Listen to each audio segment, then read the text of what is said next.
Manoj Kumar Jha. It will not go on record now. Manoj Kumar Jha. Thank you honourable vice chairman sir. आज शुरुआत आप ही से करता हूं, वक्त थोड़ा कम है मेरे हिस्से में, तो मालिक तेरी रजा रहे या तू ही तू रहे, बाकी ना मैं रहूं ना मेरी आरजू रहे। तो वो एक सेंस ऑफ प्रोटेक्शन भी आपसे चाहता हूं। वाइस चेयरमैन सर, मैं आपके माध्यम से ये कहूं, इस देश में जितने विभाग हैं कैबिनेट में, सबसे महत्वपूर्ण विभाग फाइनेंस मिनिस्ट्री, और मुझे चिंता होती है उस मिनिस्ट्री में जो भी लोग हैं उनकी, क्योंकि मुझे पता है कि पेंडेमिक के साए में नीति और नियत तय करना आसान नहीं होता। आपके लिए तो और भी आसान नहीं होता। और मैंने कैबिनेट रिशफल जब देखा, जब क्रेडिट की बात होती है तो क्रेडिट तो तय है कहां जाएगा, हाँ बदनामी अगर आनी है तो किसके सर पे ठीकरा फोड़ा जाएगा ये भी पता है। तो माननीय उपसभापति महोदय, इसे कहा गया अमृत काल का ये बजट। अब मैं जब कार्यशैली देखता हूं बीते कुछ वर्षों की, तो मुझे स्पष्ट दिखता है कि अमृत किनके लिए है और विष किनके लिए है।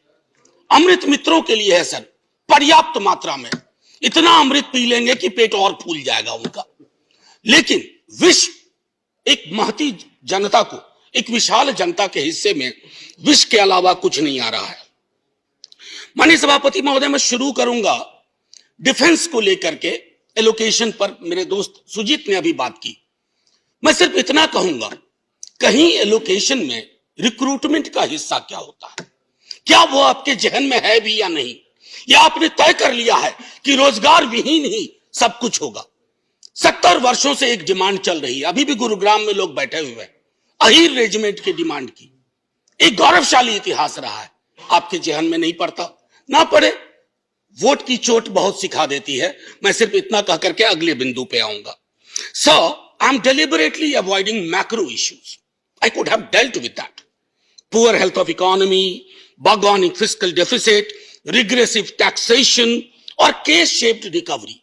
अब ये मैं बीते कुछ वर्षों से वी शेप, के शेप, तो मैंने थोड़ा रिसर्च किया सर। एक जेड शेप रिकवरी भी होती है।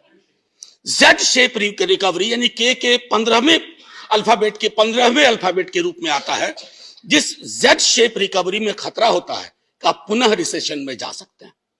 आप ज्यादा अर्थशास्त्र समझते हैं, यहां से चिदम्बरम साहब और कपिल सिब्बल जी बोले, फाइनेंस मिनिस्टर साहब हैं, आप लोग ज्यादा समझते हैं। हमारे लिए तो अर्थशास्त्र सर गरीब और निम्न आय वर्ग की थाली है।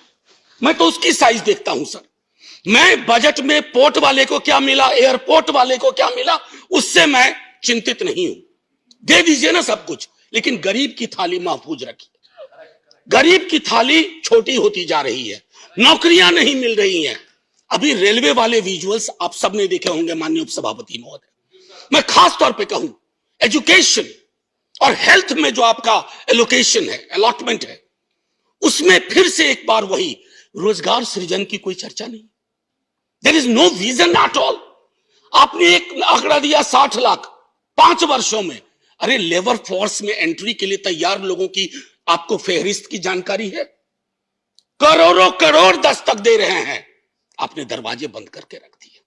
और चूंकि आपने दरवाजे बंद करके रख दिए तो आपको वो विजुअल्स देखने पड़ रहे हैं। माननीय मंत्री महोदय हैं, आपके माध्यम से कहूं सर, फौरी तौर पर एक रोजगार कैलेंडर पर काम करिए। सालाना हर विभाग, हर क्षेत्र, हर निकाय, वहां से निकाल के रखिए कितनी वैकेंसी है और कब भरेंगे, क्योंकि जब आप उन वैकेंसीज को नहीं भरेंगे, सब्र का प्याला बढ़ता जा रहा है। माननीय उपसभापति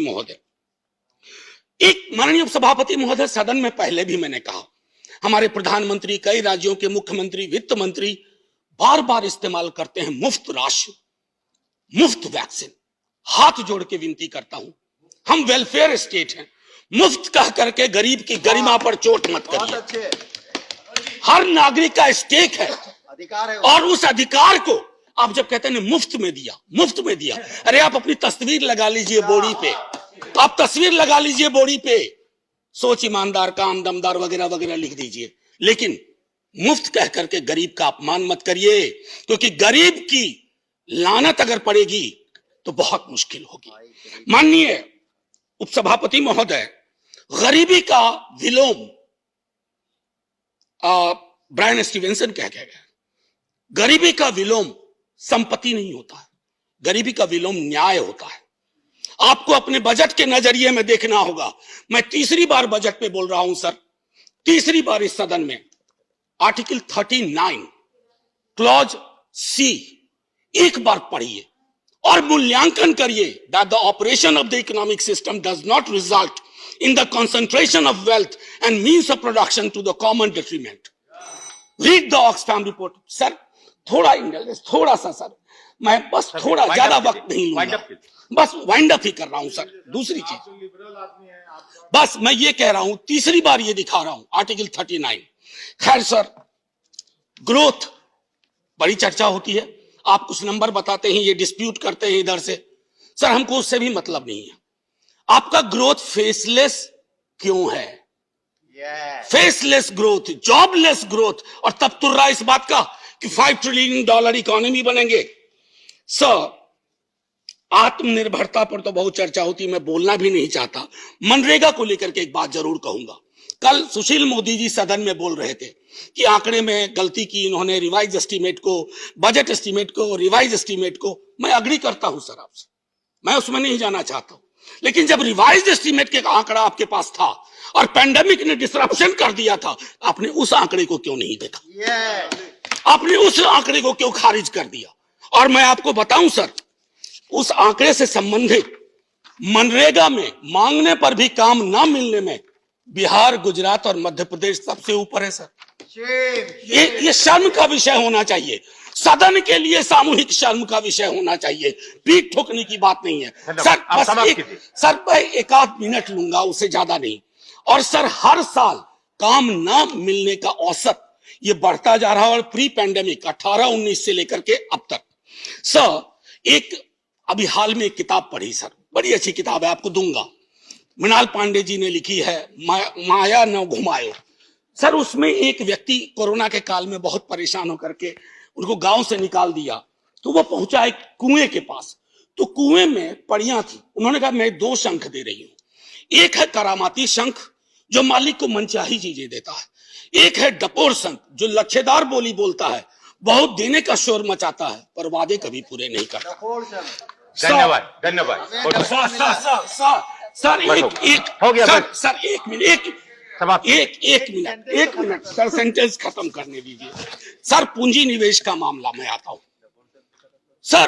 पूंजी निवेश, मेरे मित्र पूंजीपति कोई नहीं है, पूंजी से बहुत ताल्लुक नहीं है, लेकिन मैं जानता हूं कि निवेश के लिए माहौल क्या होना चाहिए सर। जहां फातिहा के लिए उठे हाथ पर कंट्रोवर्सी हो जाए, जहां वस्त्र, कपड़े पे, रहन सहन, खान पान पे, आप उस देश में सर कोई निवेश करने से पहले हिचकेगा सर। 30 सेकंड सर, आप तो जय हिंद बोलने का, आप शुरू में ही एक शेर आपके लिए सुनाया था, एक और सुनाऊंगा आपको। बस सर रिहैबिलिटेशन अब नहीं है, बस आखिरी सर, टाइप नहीं है, सैनिटेशन वर्कर्स इसको खत्म करना है। 30 second, debate has to be completed today sir. 30 second sir. Sanitation workers मुझे माफ नहीं करेंगे, उन्होंने मुझे कहा था कि उनके बजटरी एलोकेशन में एम्प्लॉयमेंट में जो मैनुअल स्कैवेंजर्स का रिहैबिलिटेशन के लिए होता है, सेल्फ एम्प्लॉयमेंट के लिए 30% आपने कटौती कर दी। मैं अभी बोल रहा हूं तो कोई ना कोई मैनुअल स्कैवेंजर किसी सीवर में अपनी सांसें आखिरी ले रहा होगा सर। इसलिए मैं कहता हूं, तेरे वादे पर जिए हम, ये जाने जाना सर, ये आपके लिए है। तेरे वादे पर जिए हम, तो ये जान झूठ जाना कि खुशी से मर न जाते तो एतबार, अगर एतबार होता। जय हिंद सर।